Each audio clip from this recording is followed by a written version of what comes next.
Would you advise a parent to be the main coach for a kid that is trying to become a top athlete or an elite athlete?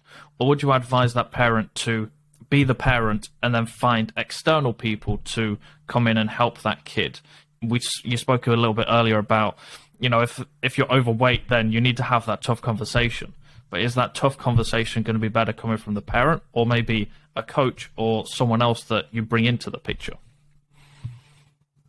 If the parent and the child have a very clear and mature understanding of when coaching and training is coaching and training and when home is home, and they can both manage that situation with maturity, no problem at all. It could be the best thing ever for both. If they can manage that. If they can't manage that, if there's too much emotional investment, if there are controlling elements, if there are rebellious elements, it's going to be bad for both. Okay. It needs to be steered well away from. And what would be a clear sign that that is not working out? The relationship deteriorating is a clear sign. Conversations not being held, trust being lost, feelings of oppression and suppression, those are just the most obvious signs. So once a child starts ignoring their parent, or the parent starts ignoring their child, or they're not as friendly with each other, that's a clear sign that something is going wrong or about to go wrong. Okay. It needs to be rectified immediately. Okay. And by immediately, I don't mean quickly. I just mean at the first instance. Don't let it get to a second, a third, and a fourth stage. Just deal with it. Either then or the next thing on your agenda, just deal with it. And again, if there is enough maturity and if there is enough regulation, self-regulation, and both individuals are of a reasonable health, both mental and physical or whatever, then it will go just fine. And if not, it will get worse. So there's loads of great examples. If you look at the Popovs, I've seen them on the tour before. I've seen their father on the tour before. Yeah. It's hard to comment from the outside in, but I will, may God grant them much more of this, but they look like a very tight-knit family, and that's lovely to see. It's wonderful to see. And the boys look like they're best friends, truly best friends. And they've spoken about this openly and honestly as well on podcasts and the like.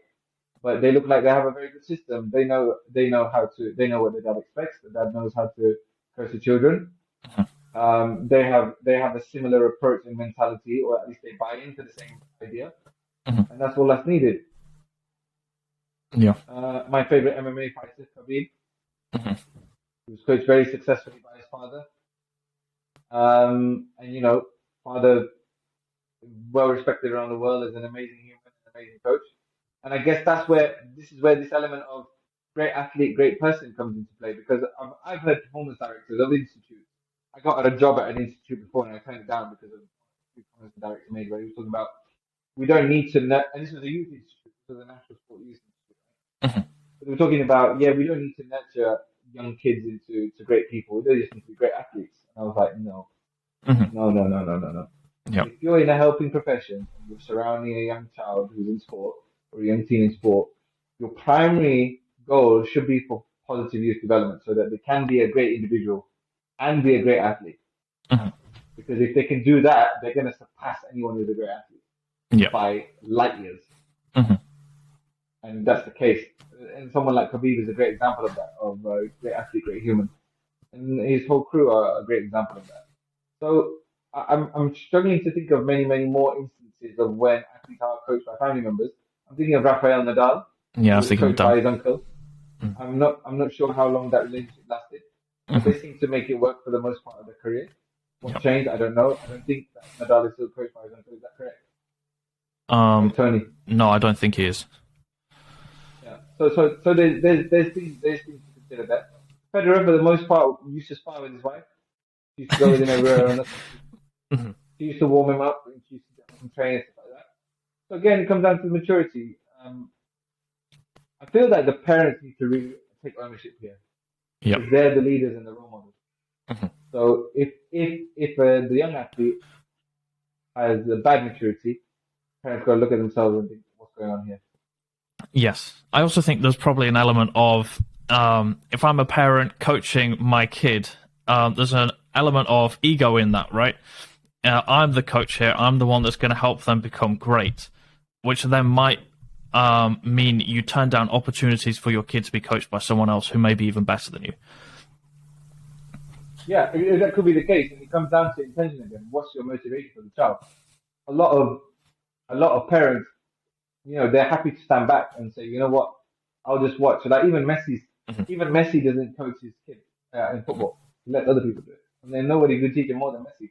But he's happy to sit at the games and let the coach do their job. And that's the kind of way it could be. It could be better collaboration because the child could have two coaches, parent and someone else. Why not? It's just about intention. What does the parent really want to do for their child?